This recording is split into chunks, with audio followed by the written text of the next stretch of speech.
Depois que Paulo está aconselhando seu filho na fé, Timóteo, acerca de um tempo muito complicado,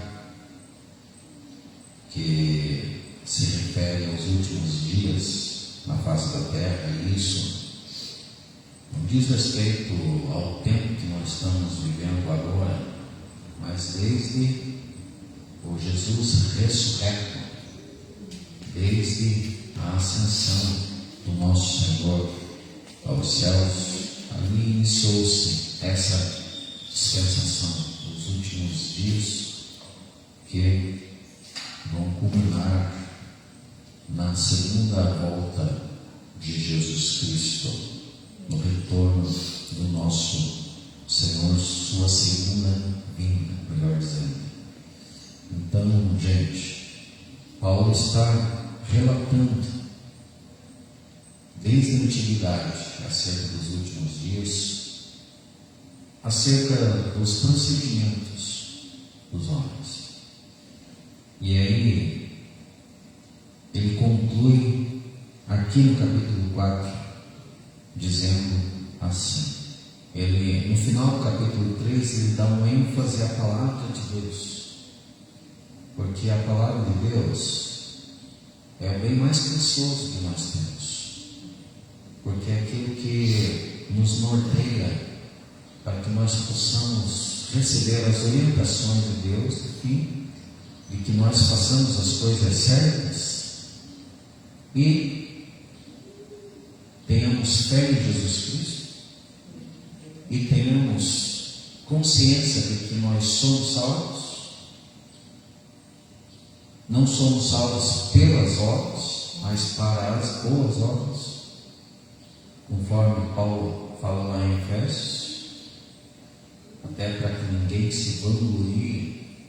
Uma das maiores lutas do homem é contra o seu próprio orgulho, a sua própria vaidade, que vai gerar a vanglória. E a vanglória é uma glória nula, que não tem valor, é uma glória vã. Na etimologia da palavra, vanglória, glória vã, não serve para nada. E muitas vezes os homens estão lutando por esta vanglória, ao invés de transmitirem a glória toda para Deus, que é divino. Então, um dos maiores inimigos do homem é o seu próprio orgulho, o seu eu. Como diz um sábio no Brasil, um homem muito inteligente, que diz assim: o eu em detrimento do nós. O eu, o egoísmo, o egocentrismo, o egocentrismo, o homem centralizado nele mesmo, e não num contexto, não num grupo, não numa comunidade. Então, gente, Paulo está advertindo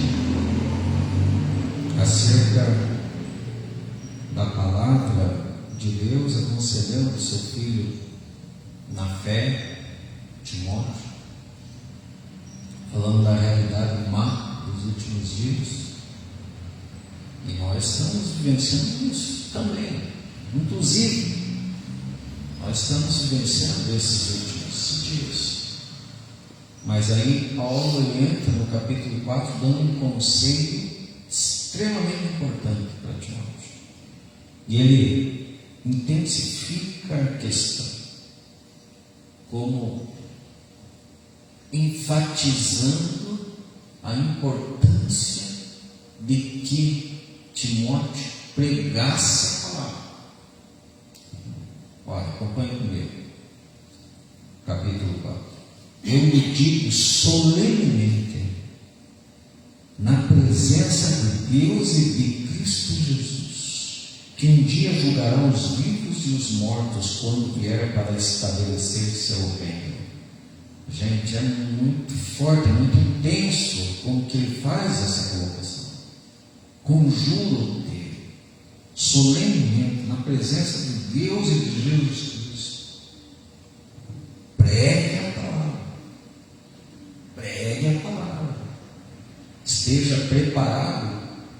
a ocasião seja favorável, quer não. Em outra versão, talvez na versão de alguém aí, instas a tempo e fora do tempo. Insista. Quer a situação seja favorável ou não. Pregue a palavra. Corrija, repreenda e encoraje com paciência e bom ensino. Um versículo importante, acompanhe comigo. O 3. Pois virá o tempo que as pessoas já não escutarão o ensino verdadeiro. Seguirão os próprios desejos e buscarão mestres que lhes digam apenas aquilo que agrada a seus ouvidos. Eu estou aqui na minha versão, a NVT, uma versão boa, nova versão transformadora. Quem tem uma versão diferente, pode ler novamente esse versículo para mim?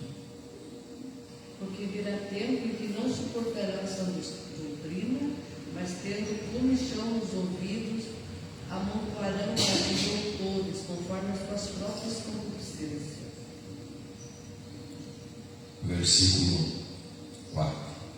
Rejeitarão a verdade e correrão atrás de mitos, fábulas. Mas daí o conselho ao filho na fé, a Timóteo, você, porém, deve manter a sobriedade em todas as situações. Não tenha medo de sofrer, trabalhe para anunciar as boas novas e realize todo o ministério que lhe foi confiado.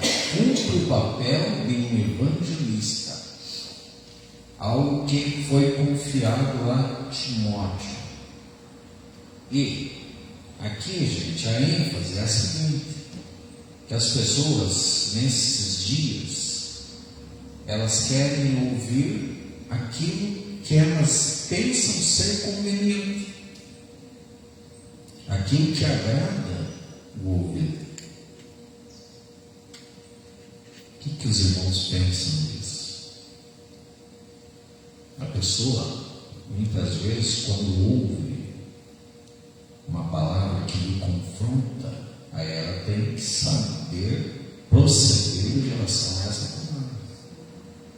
Ela tem que saber ter discernimento como que ela vai agir mediante uma palavra de confronto, muitas vezes. De confronto.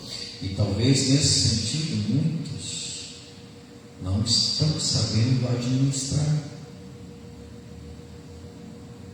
Por quê? Qual que é a intenção de Deus para nós? É a libertação do ser.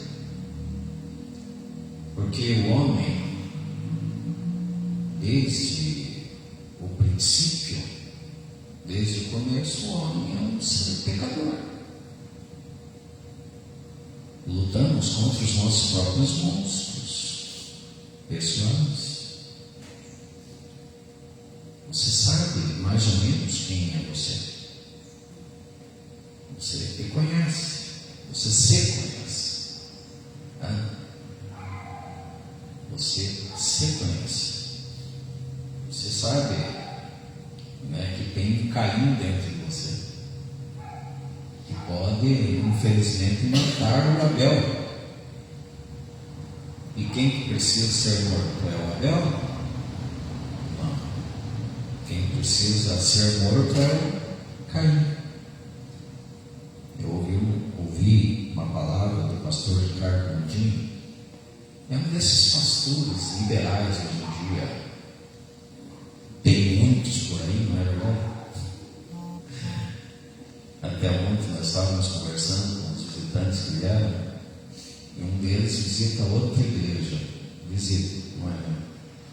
Aí ele estava falando, que depois de tudo, depois dos louvores, eles continuam.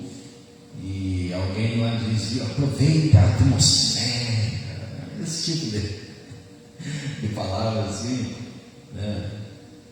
nessas igrejas, que que estão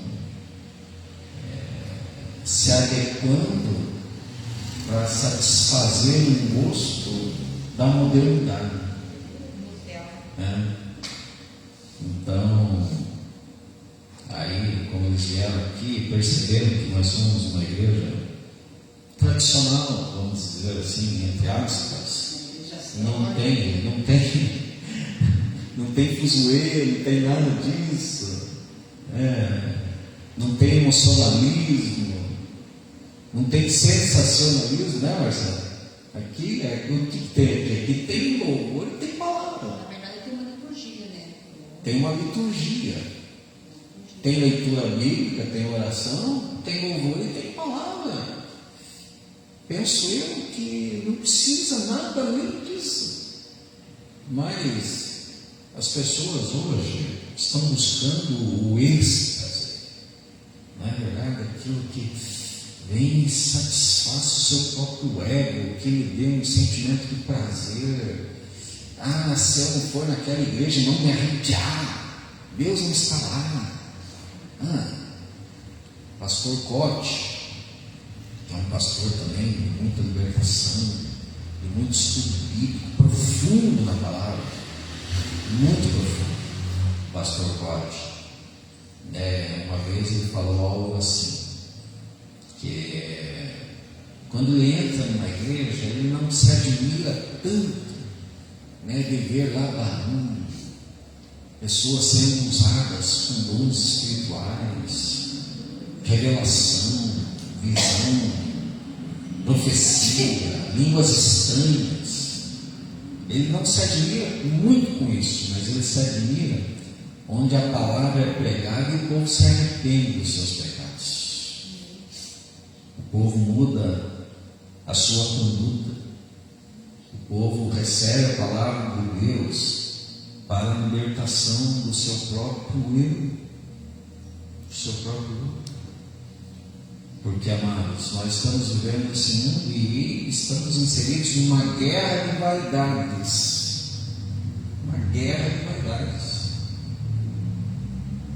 E quem tem que prevalecer?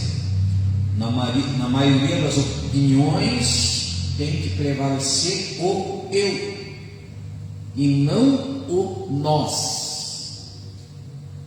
O eu. O eu fala muito mais forte. Eu. Quem é o centro hoje? É Deus ou é o homem? Eu tenho a impressão que hoje quem é o centro é o homem. O homem que tem que ser satisfeito. O homem que tem que sentir a presença de Deus. O homem que tem que receber. O homem que tem que ser favorecido. O homem que tem que ser louvado. O homem que tem que ser recompensado por aquilo que faz. Está tudo errado. Está tudo errado.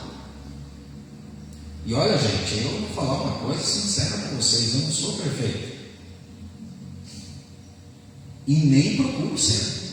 Porque eu sei que eu nunca serei. Estou correndo, estou lutando contra mim mesmo. Uma batalha pessoal. Uma batalha pessoal contra o meu caminho,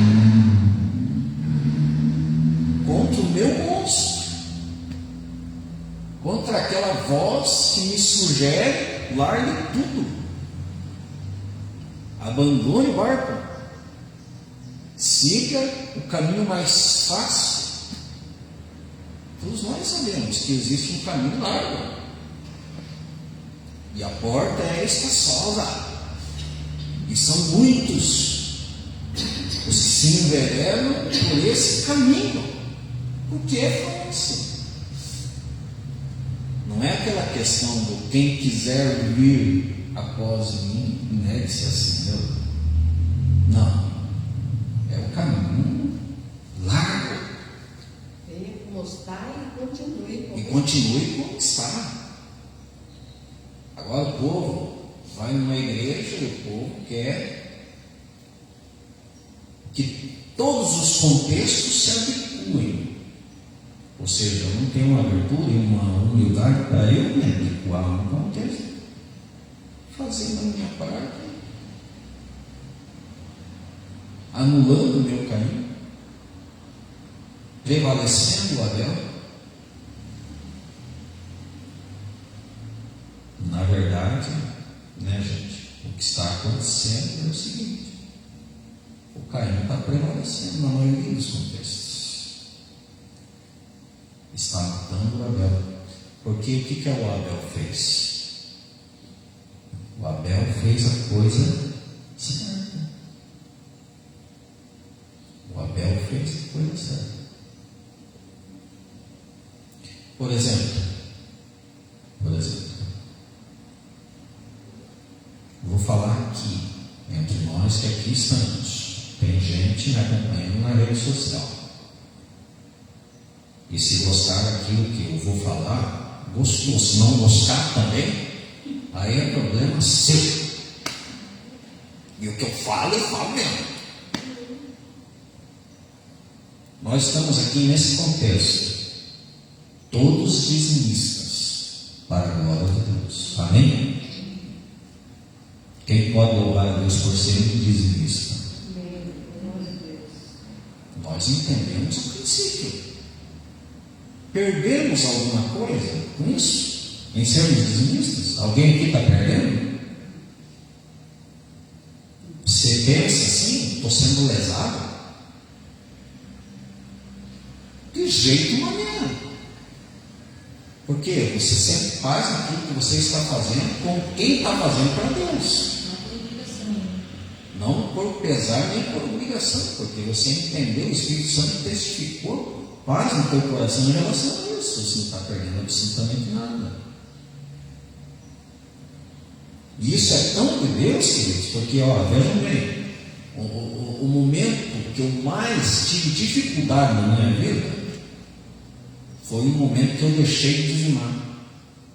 Agora, qual foi o momento que eu deixei de dizimar?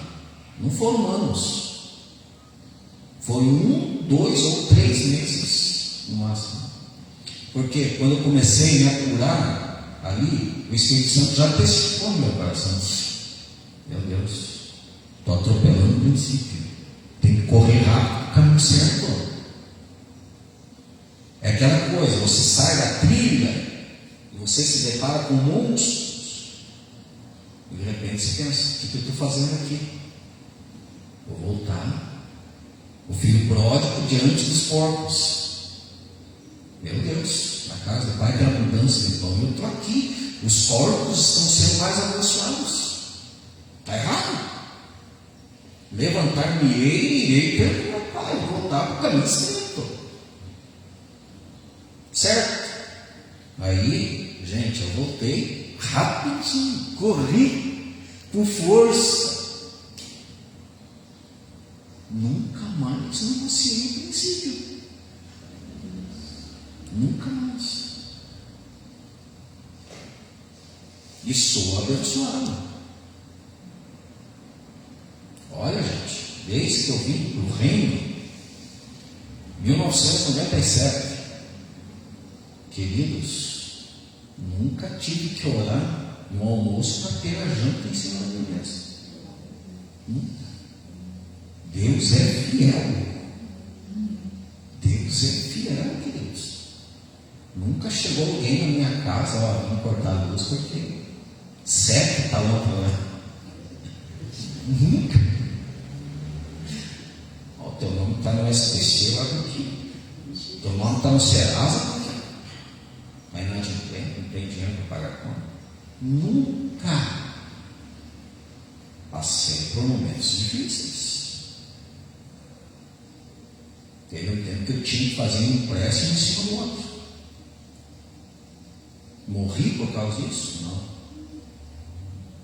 Deus fez eu ter crédito para fazer empréstimo. E hoje eu estou quase quitando todos os meus empréstimos. Mas mesmo fazendo os empréstimos, nunca deixava de dizimar. Nunca. E Deus tem me sustentado. A gente não come picanha todos os dias. A gente come ovo todos os dias. Estamos vivos. E um franguinho. Faz tempo que eu estou fazendo apelo para alguém comprar uma picanha e me chamar para almoçar, não está difícil.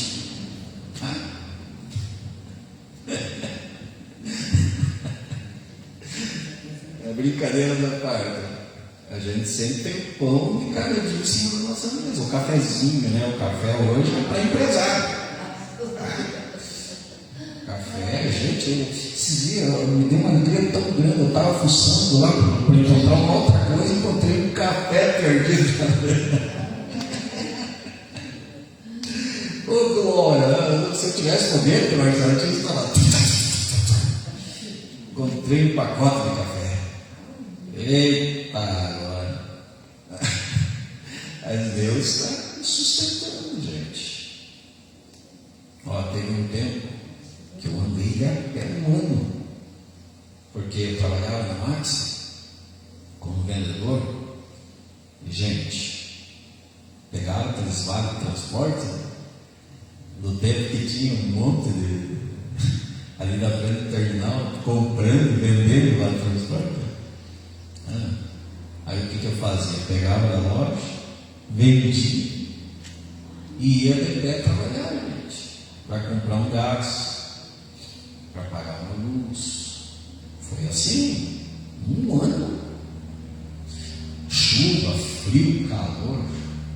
Levantava antes, tomava um café, colocava a mochilinha com o almoço nas costas e ia para o serviço. Uma caminhada de 4, 5 quilômetros. Depois chegava na loja, tinha que correr para vender, ganhar o pão de cada dia. E no final do dia, cansado, estressado muitas vezes, porque vendas assim, um dia você vende, outro dia você não vende. Voltava, embora de pezinho. E passava aqueles carros de todos os tipos, e eu imaginava, um dia eu vou ter o meu carro. Tem o meu carro. Não é aquele que se diga, nossa, mas está me conduzindo. Deus é fiel. Deus é fiel, está cuidando, gente. Agora, queridos, aí a gente vem em uma palavra e dá uma palavra sobre dízimo. A pessoa que não foi ministrada em relação a isso. Ela, talvez, levada pela avareza, como que ela vai receber? Talvez não receba. Talvez não receba. Talvez não saiba assimilar bem esse assunto. Aí o que ela faz? Foi confrontada. Aí o que ela faz? Ou ela ouve com um ouvido só pelo outro, ou ela acaba saindo. Vai procurar um outro ambiente onde a conversa é outra. É isso que Paulo está falando aqui. Chegará um tempo que as pessoas procurarão ouvir aquilo que é conveniente, aquilo que satisfaz o ego, aquilo que não traz libertação. Por quê? Porque, gente, nessa luta da vida, entre o Abel e o Caim, quem está sendo confrontado é o Caim. O que Deus fez com Caim? Abel, a conversa não foi com Abel, na questão Abel e Caim. Com quem foi a conversa? Com Caim. Porque Abel já tinha feito a coisa certa. Aí, cheio de motivação maligna no coração, Deus falou para ele, mas se você, presta atenção, se você fizer o que é certo, também vai ser beneficiado. Mas ele estava insistindo na coisa errada. E o que aconteceu, queridos? Acabou matando o seu próprio irmão. Acabou matando seu irmão de sangue. cometendo um assassinato também na primeira família na face da terra. Olha onde começou o problema, na primeira família. E aí nós temos os nossos problemas familiares, gente, e muitas vezes nos martirizamos. Mas será que é só conosco? Não. Porque onde está o homem, aí está o problema. E cada qual tem que procurar fazer a sua parte no sentido de libertação pessoal. De libertação pessoal. Ninguém é 100% parecido com alguém. Todos nós somos diferentes diante de Deus.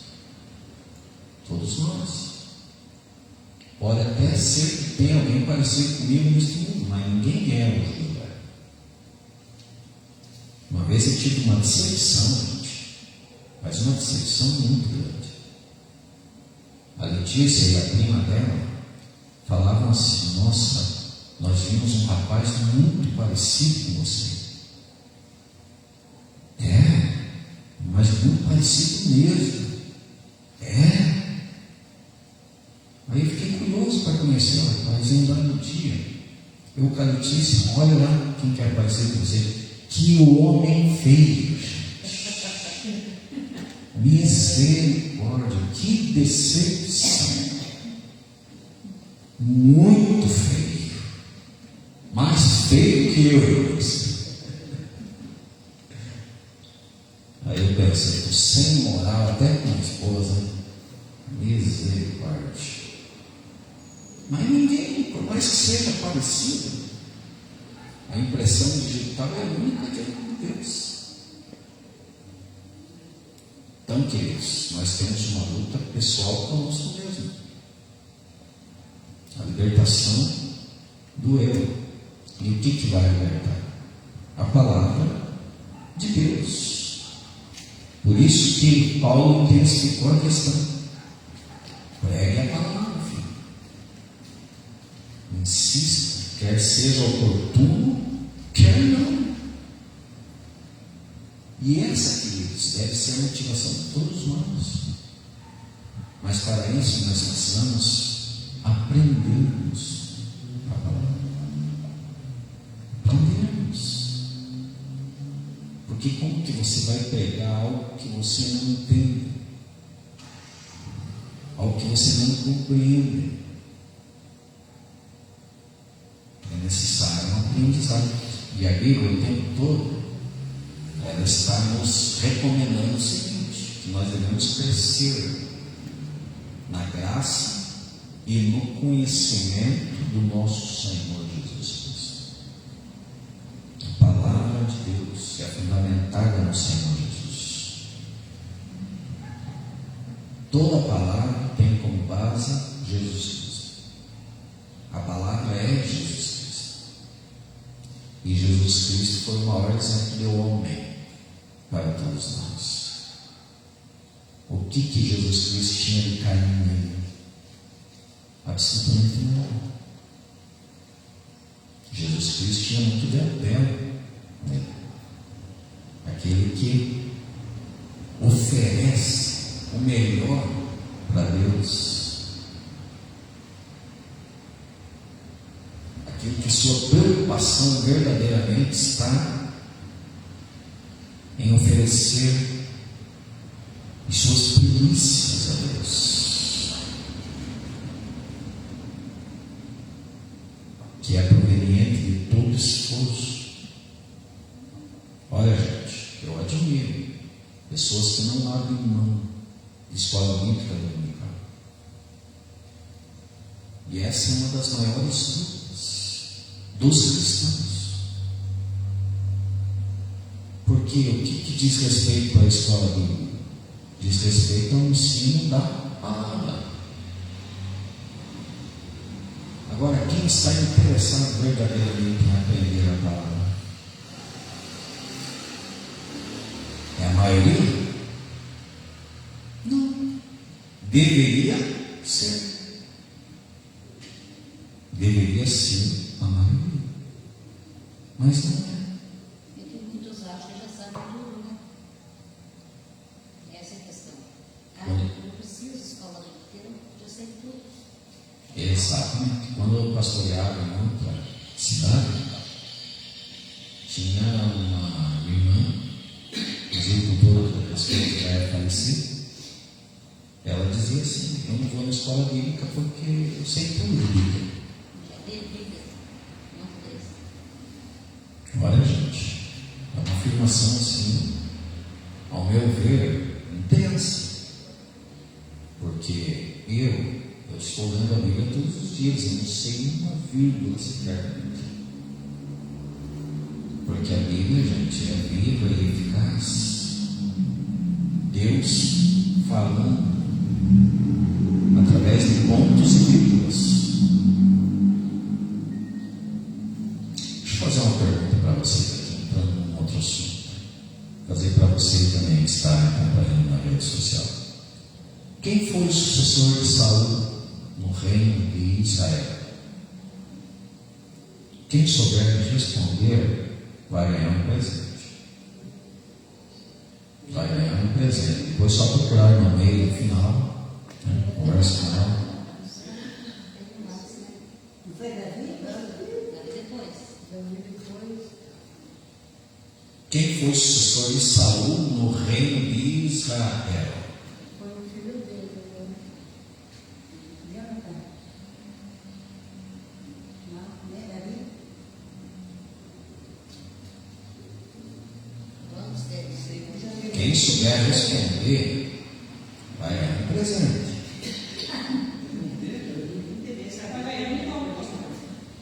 Hã? Vai ganhar milhão. Só procurar na Regina no final. Certo com ela. Aquele ali começa.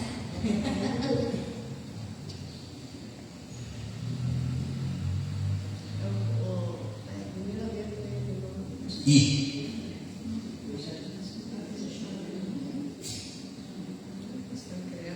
I. De vergonha. De vergonha. Gente, estão vendo como assim?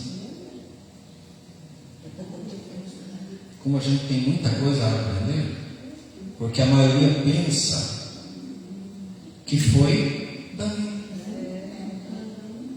É a mais propensa. Nem o mal em cometer esse erro, porque a maior propensão é essa. Mas estão vendo como nós somos assim? Falta muito conhecimento para nós. E muitas vezes, queridos, queremos nos acharmos. Não é verdade? Olha, Paulo tirou todo o peso das suas costas. E isso me admira muito em Paulo. Se tem duas pessoas que eu admiro na Bíblia, eu vou falar um pouquinho delas hoje. Tem mais 1h03 para falar. Vamos almoçar aqui hoje. Vai fazer comida, né? Então pode ser. Se tem duas pessoas que eu admiro na Bíblia, uma delas é Davi e a outra é Paulo. No Antigo Testamento eu admiro Davi, ainda mais que Moisés eu admiro Davi. E no Novo Testamento eu admiro Paulo. Por quê? Por causa de uma das maiores virtudes que o homem deve ter. Porque se não ter essa virtude, vai ficar de fora. Vai para o inferno. Qual que é essa virtude? Quem sabe responder? E aí voltamos lá para quem foi o sucessor de Saul. Qual é essa virtude?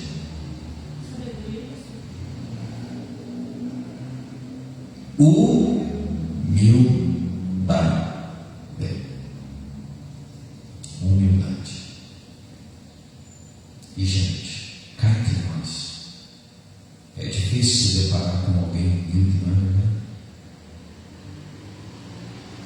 E essa deve ser a nossa busca incessante. Por quê? Porque o caminho está agindo. É a luta contra a sua própria vaidade. É ou não é difícil considerar o outro mais importante? É ou não é difícil considerar o outro superior? É ou não é difícil dar honra ao outro? É ou não é difícil ver o outro fazendo e acontecendo e você só nos bastidores? É ou não é difícil? Quem concorda? Ninguém concordou. O sangue de Jesus tem poder. Senhor,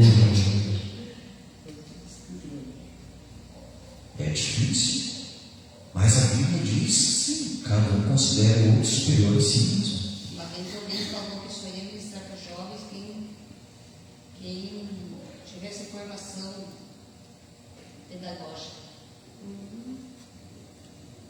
E tinha alguém que fazia seminário e foi cortada. Então essa pessoa ela fazia também teologia, mas ela foi cortada porque ela não tinha uma formação pedagógica. Sim.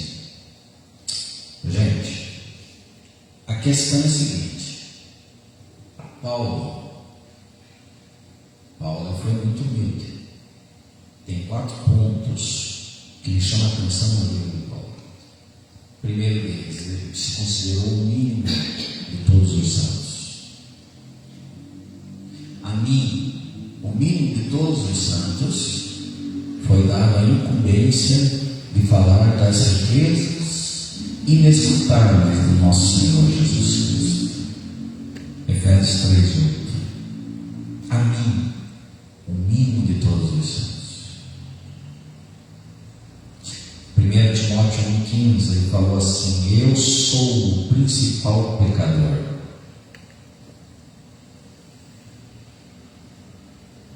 Qual crente hoje em dia, qual pastor tem a capacidade de admitir assim: eu nessa igreja sou o principal pecador? Paulo fez isso. Nesse mundo de vaidades, de modinhas, de atmosfera, que o irmão brincou, aproveita a atmosfera. Ele falou: atmosfera está morta. A atmosfera é oxigênio. Graças a Deus por isso a gente está respirando, atmosfera. Aproveita, querida, aproveita a atmosfera. Nesse mundinho aí, onde os pais apóstolos estão em evidência, não é nem apóstolo lá, é pai apóstolo. Gente, Paulo falou assim, primeiro aos Coríntios 15:9: eu sou o menor dos apóstolos, até porque nem merecia ser considerado apóstolo, porque fui perseguidor da igreja. E, gente, lá em Romanos 7:24 ele declara assim: miserável homem que eu sou, quem livrará do corpo desta morte? Dou graças a Deus por Jesus Cristo, nosso Senhor. Que seria de nós se não fosse Jesus Cristo? Que seria de nós? Gente, o Caim abraça com força.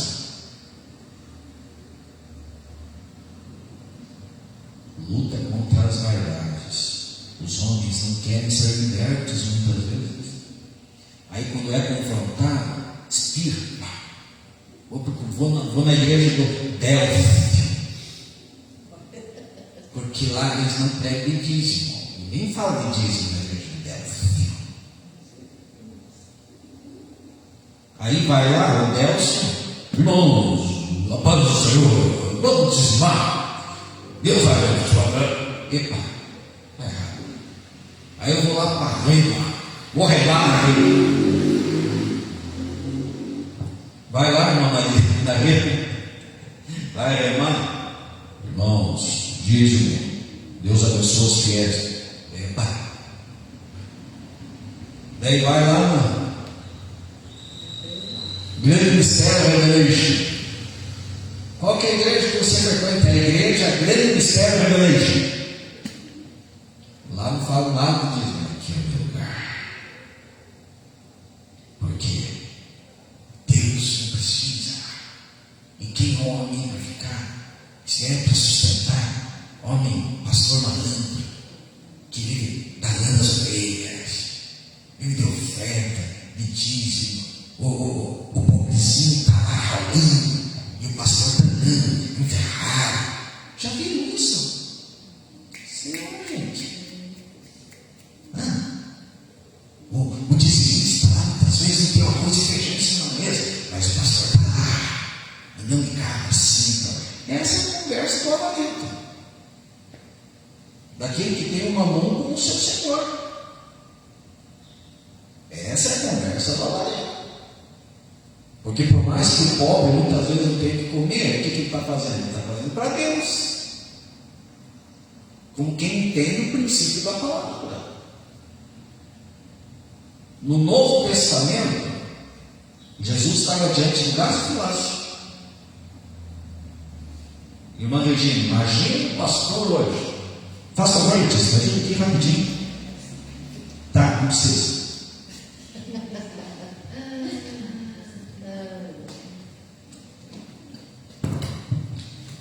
Imaginemos nós hoje. Irmãos, vamos dizimar e trazer as ofertas. Aí a irmã Nancy distribui os envelopes. Aí o povo vem. Aí Jesus se posiciona aqui.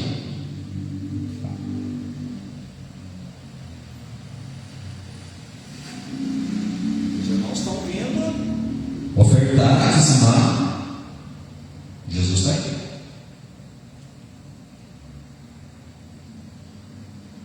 Hoje, causaria ou não causaria escândalo?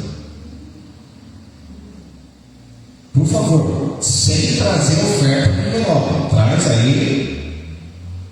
Vou ver quanto os irmãos estão dando. Porque o envelope mascara.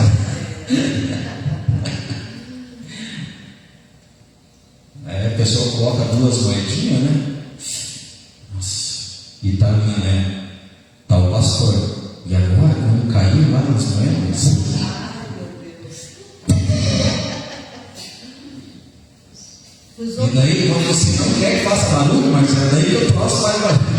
Pastor, ontem deixei de dar um pé que não quero 5 reais de moeda do time. Deixei de dar, porque ia fazer olha, lá a moeda já foi 5 reais de moeda. Já percebeu? Que quando você levanta, né, de noite, um dia de espécie não tem que mandar ninguém, né? Aí você vai e derruba a chaleira no chão. Acorda todo mundo. Até o gato dá um grito, cara.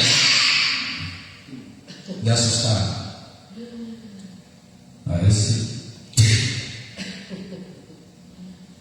Mas não, Jesus está ali, gente, olhando. O que Deus fez com Caim e Abel. Deus comparou as ofertas. Olha, Abel fez certinho, mas você, filho, Caim também tinha trazido alguma coisa para Deus. Como diz o pregador, talvez um resto de feira, né? A alface começa lá, quanto que é uma cabeça de alface? 2, 3 reais. R$3. Está lá bonitona, aquela cabeçona, fresquinha. Daí vai indo, de repente sobe aquela alface. Aí ele está, olha, aproveita R$1. Daí de repente mais ninguém está comprando, 50 centavos. De repente ele está dando. Não quero retornar com nada para casa. Aí o Caim pegou aquele resto de feira e levou para Deus. Aí Deus protestou lá com o profeta Malaquias, esse povo, né? Está trazendo aí animal ferido, animal doente, estão querendo me oferecer. Vai e oferece alguma coisa para o governador. desse jeito, vamos ver se vai aceitar. É aquela coisa, né? Você quer dar um presente para alguém, vai lá e pega uma roupa que faz 30 que você não usa, era branca, agora também é amarelada. Aí você olha, vou te uma bênção, ainda é bênção, né? Uma bênção para você. Que nem diz o Silas Malafaia, né? Foi passar a roupa, ficou a marca do ferro atrás da camisa. E quer abençoar. Gente, não dá certo. Não dá certo. Aí, vai oferecer para Deus. Queridos, Jesus fez comparação das ofertas no Novo Testamento. Enquanto os ricos traziam os seus dízimos, que eram grandes quantias, porém, eram sobras, uma mulher trouxe 2 moedinhas. E um pai se ia te limpar lá no fundo das 2. Porque o que ela fez? Ela fez para Deus. Ela deu tudo que ela tinha, o sustento dela, para Deus. E olha, ela fez voluntariamente.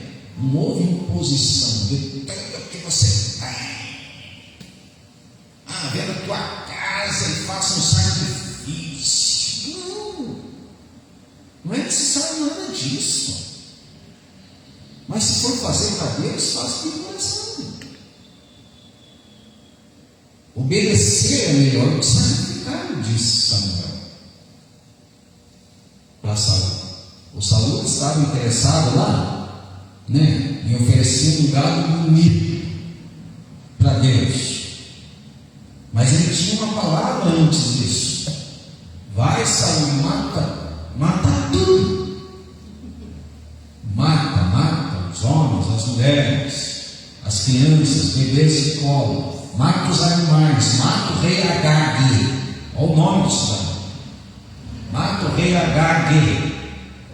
Ele viu lá um gado bonito, vou oferecer para Deus. O homem agindo pelo seu caminho,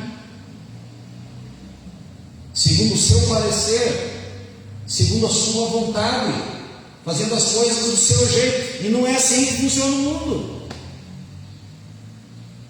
Se eu for, gente, por que muitas pessoas, quando eu chego nas igrejas, muitas pessoas acabam saindo? Porque é isso aqui que vocês estão vendo, não tem nada de conversa fiada, é a palavra de Deus. Comigo não tem conversa fiada, gente. Ou a pessoa fica e é alimentada e é liberta, ou a pessoa aí sai. Às vezes nem dá a oportunidade de conhecer. E muitas vezes está por aí, né?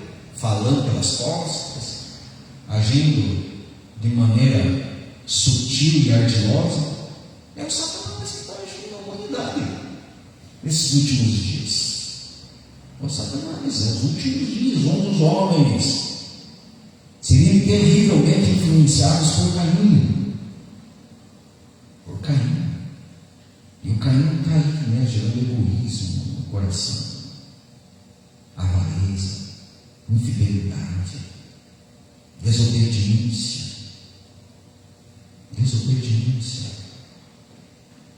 desonra. Hoje eu vou dar uma palavra à liderança. À noite, quem tem cargo na igreja tem uma direção, tem uma palavra. Quem é músico, quem canta, quem faz qualquer coisa na igreja, tem que estar. Agora vamos ver quem vai estar. E amanhã eu vou ter uma reunião com presbíteros e eu vou colocar os pingos em cima dos is. Os pingos em cima dos is, porque para andar na palavra tem que ser assim. Não tem conversa fiada. Não tem que dar um jeitinho aqui e outro ali. Ou é ou não é. A palavra Bíblia se ensina, não. Aí a preocupação de Paulo é a seguinte: filho, pregue a palavra, corrige, repreende, instrui, porque é a palavra que tem que libertar o homem, é a palavra que tem que anular o caminho. Quem tem que prevalecer é o Abel. Por que eu falei, gente? Que duas pessoas me chamam a atenção na vida. Paulo, que não tem peso nas costas. Aí ele pode errar com vontade, se for o caso, porque ele não se acha. Poderia, né? Ele não se considera. Não, eu sou o poliglota. Não, eu aprendi aos pés de Gamaliel. Não, eu sou o doutor da teologia. E vocês estão errados. Quem não anda na minha visão está errado. Plantador de igrejas. Gente, Paulo não tinha nada disso. Paulo tinha humildade no seu coração. E o Davi, queridos, o Davi é show de bola. Uma das coisas que me chama a atenção de Davi é como ele tratou liderança. E uma das pessoas que estão mais pecando. Porque, queridos, Davi, ele poderia ter matado Saul na primeira. Para quem matou Urso, Leão, Golias, cheio de Deus que Davi era, não precisou nem ir lá contra Golias. Pedrinha, eu vou contra ti no nome do Senhor dos Exércitos. Certeiro. Venceu lá o irmão invejoso dele, Eliabe, que achou que seria ungido e não era, e aí criou uma malquerência para Davi. Venceu aqui, ó. Muitos gigantes nós vencemos aqui, ó. Ouvindo aqui, soltando aqui. Venceu o Eliabe dessa maneira. Gente, o Davi, o que ele fez com Saul? Saul se tornou seu inimigo. O que ele fez? Se tornou inimigo de Saul? Não. Honrou Saul. Fugiu de Saul. Esses dias eu estava falando com alguém o seguinte: pessoas que saem da igreja, que não querem andar com um pastor por causa que o pastor é careca. Não, porque a esposa do pastor é antipática. Não, porque é picuinha aqui, não é picuinha ali. Não, ele fala uma palavrinha. Vocês sabiam que esses dias eu ouvi de um irmão que o pastor tinha que ir lá todo culto bater nas costas dele? Ô irmão, Deus abençoe, uma ótima semana. E o dia que o pastor não foi bater nas costas dele, ele falou mal do pastor. Até sair da igreja. Vê se tem caminhamento ou não, que está chegando o nível da coisa. Pessoas saem, mas não sai quieto. Sai com aquela tendência de língua grande, né? Aí começa a inflamar. Influencia um, influencia outro. Não, aquele pastor lá não gosta de pastor, usa cambaiazinho. Eu ouvi isso lá em reserva. Quem que é esse pastor de campanha? Que é isso aqui? Gente do céu.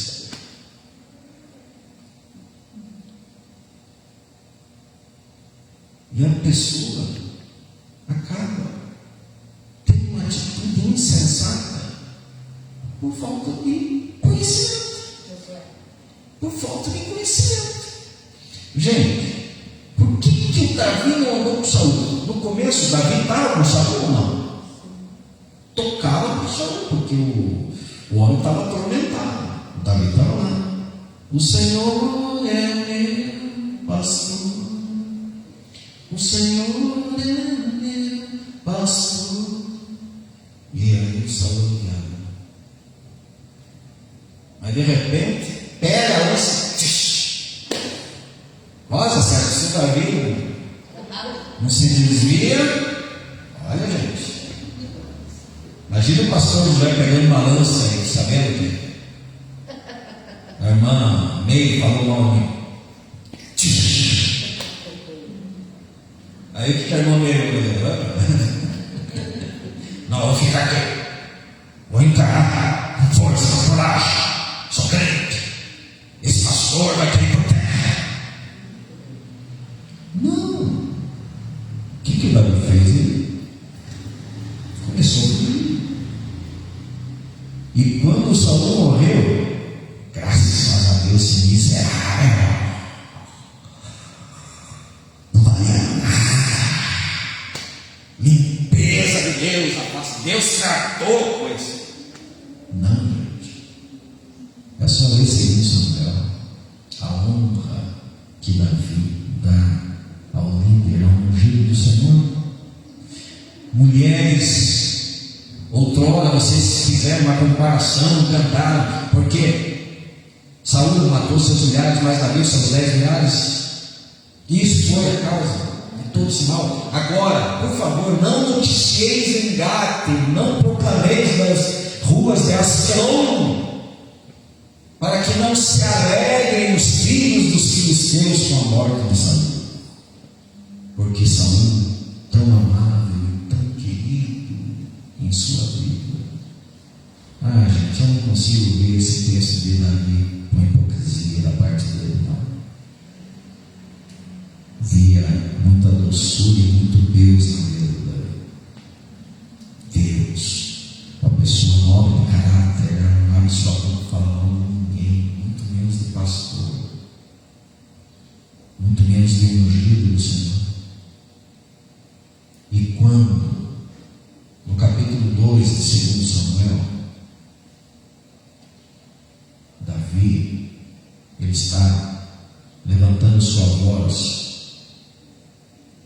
aos Jabezitas,